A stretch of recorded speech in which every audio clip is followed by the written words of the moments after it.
I'm Father Patrick, founder of a website called Christian.arts, and today we're in central London at the Wallace Collection, one of my personal favorite museums, to step into the world of Baroque art. We'll be looking at two paintings, Christ's Charge to Peter and the Holy Family with Saints Elizabeth and John the Baptist, both completed in the 17th century by the Flemish painter Peter Paul Rubens. Both works are typical of the Baroque style, alive with drama and emotion, embodying the spirit of their age, the Counter-Reformation, a time when art fell in the midst of a theological and cultural battle, a battle for grandeur, sensuality and mysticism. Baroque artists dared to push the very limits of what sacred art could, or perhaps even what it should be. They experimented, they provoked, they shocked, they inspired, but did they go too far? Let's find out.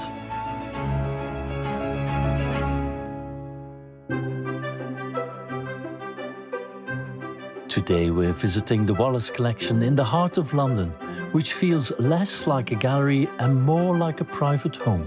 And that is because it once was. Originally the home of the Marquesses of Hertford, the house and its treasures were left to the nation by Lady Wallace in 1897. Today, its rooms still carry the intimacy of a private collection, where grand furniture, exquisite objects and paintings share the same space, just as they did in the 19th century. But of all the rooms, this is the grandest, the Great Gallery. And here works by Titian, Velázquez, Van Dyck, Frans Hals all hang side by side. And it's sort of fascinating to picture this room in its former life, hosting grand banquets and events where guests dined not only on fine food and wine, but also feasted their eyes on some of the greatest painters of Western art. And taking center stage on the far wall of the gallery are two paintings by Peter Paul Rubens. Christ's Charge to Peter and the Holy Family with Saints Elizabeth and John the Baptist, hanging either side of a larger painting of the Annunciation by Franco-Flemish painter Philippe de Champaigne. So both of these panels are painted on oak, but the first panel we look at here is the Holy Family, which we see in the top left corner, together with Saint Elizabeth and Saint John the Baptist. And what we have here, first of all, is this wonderful diagonal line from the top left to the bottom right. So all the figures are placed on this line, and that's very typical for the Baroque. Again, this sort of dynamism, this movement. So in the top left corner, we have Saint Joseph sort of leaning into the scene that's taking place below him. And then we have Mary looking at Elizabeth, and Elizabeth who's holding Saint John, and then we have Christ. Christ is already sort of, even though he's a chubby child, so to speak, he already has this quite sort of authoritarian pose. He speaks and he stands there with authority, pointing to Saint John the Baptist to say, "You are my forerunner, and then after you, I come and I have to fulfill my mission." St. John the Baptist is depicted on this animal skin, again, a foretelling of him spending all this time in the desert.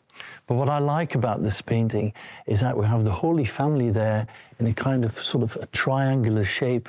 They're all kept together. So when we now move from this painting to the other painting, again, it's painted on oak panel.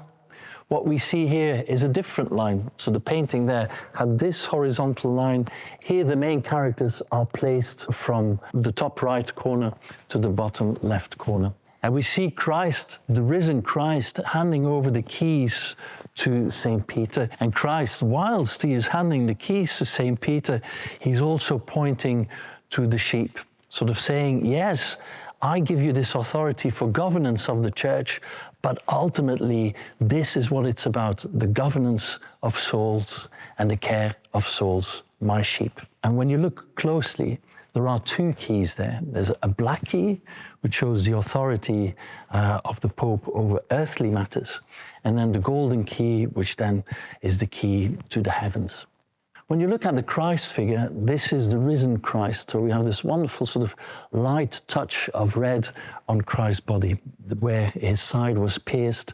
And then we also have the mark of the nail in his hand. And I think it's just such a beautiful depiction of Christ, because he has this sort of authority, yet this very gentleness in his gaze. And Rubens painted this very light, sort of radiating light coming from the top of his head. And there we have three of the disciples to the left of Jesus. And the pose of St. Peter is a very humble pose where, yes, he accepts his task to be leading the church, but he's very humble about it. Rubens was born in 1577 and grew up in Antwerp in the midst of the Reformation. During this period, iconoclasm spread throughout the continent as some Protestant reformers sought to erase a culture they saw as idolatrous, targeting images and artworks that, in their view, had turned Christianity into a spectacle.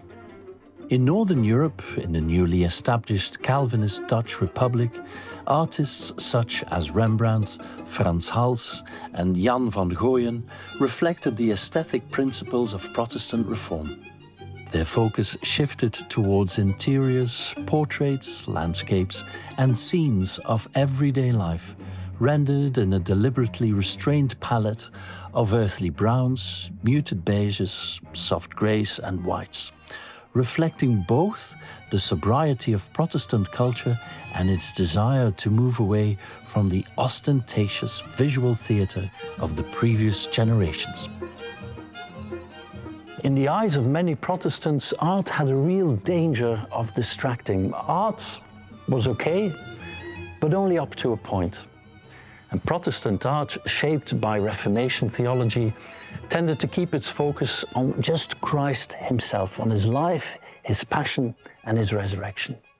So the images of saints or any elaborate biblical scenes were often to be avoided, since they risked being seen as distractions of the centrality of Christ and Scripture. By contrast, a counter-movement began in the Catholic Church, one that commissioned artists to take the opposite path, favoring drama and color designed to dazzle the senses, stir the emotions, and overwhelm the viewer with sheer splendor. In this new Baroque world, three titans stood side by side. Caravaggio in Rome, whose paintings were almost cinematic. Bernini, whose sculptures breathed life into stone. And Rubens in Antwerp, the most exuberant voice of them all.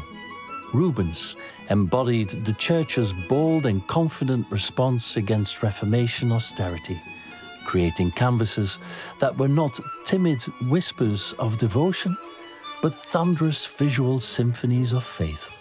This was Baroque art. The word Baroque comes from the Portuguese term Barroco, and Barroco means an irregularly shaped pearl. And in the 17th and the 18th centuries, critics used it sort of mockingly. A Baroque work of art was seen as overly ornate, irregular, even bizarre compared to the harmony and the balance of Renaissance ideals that just came before. And it's only in the 19th century that the term Baroque became the accepted art historical term for the style of the 1600s. And we can confidently call Rubens a Baroque painter because his work embodies all the essential elements of the Baroque style. So what are these elements? First of all, dynamism and movement. The figures, like in our paintings, are caught in motion, twisting torsos, extended arms, flowing drapery. Two, the theatrical setting. Both of these paintings could almost be part of a theatre set. Rubens favors strong diagonal and triangular groupings rather than calm horizontal and vertical lines. And then the third characteristic of the Baroque is this emotional intensity. Look at the gaze of Saint Elizabeth or at the humble face there of Saint Peter. The faces and gestures of all the figures are highly expressive, inviting us as a viewer to feel the moment, not just to observe it. And then lastly, we have these very rich colors, glowing flesh tones, sumptuous reds, these bursting blues and golden highlights.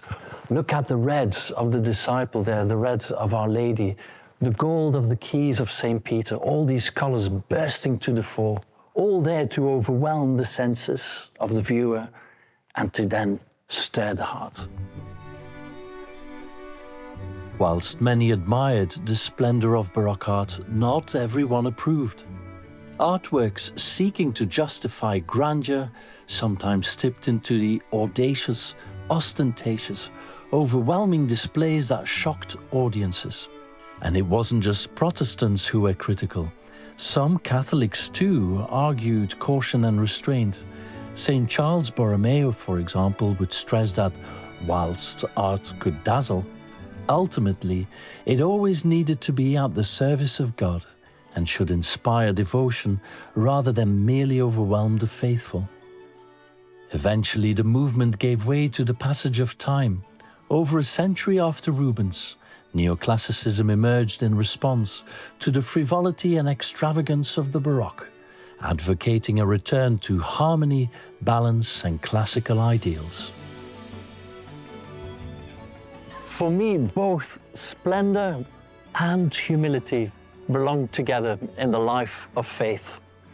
The Flemish Baroque tradition, with its dramatic light and color and persuasive beauty, draws the heart of the viewer into an emotional encounter with Scripture.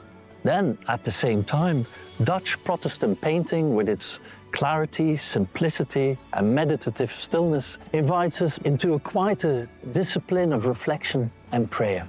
So far from being opposed, I see these two traditions as beautifully complementing one another. For isn't it so that the gospel itself holds both grandeur and humility in tension? The glory of God and the humble life of Jesus, his kingship and his carpenter's background. The dazzling light of the transfiguration on top of the mountain for everyone to be seen, but also Jesus' hidden life for 30 years in Nazareth before he started his ministry. And that is what Christian art must still do today, to proclaim both of these aspects, the splendor of God's majesty, whilst never losing sight of the humility of Christ's coming among us. And when I stand before the two paintings, I am reminded of a time when art was bold, unapologetic, and alive with conviction, when beauty itself became this form of preaching. And I believe that we urgently need to reclaim that spirit today, because I think we often focus too much as a church on talking with words and texts, while often neglecting the importance of images and art. Proclaiming the gospel deserves both. Truth spoken with words, but also truth made visible through beauty.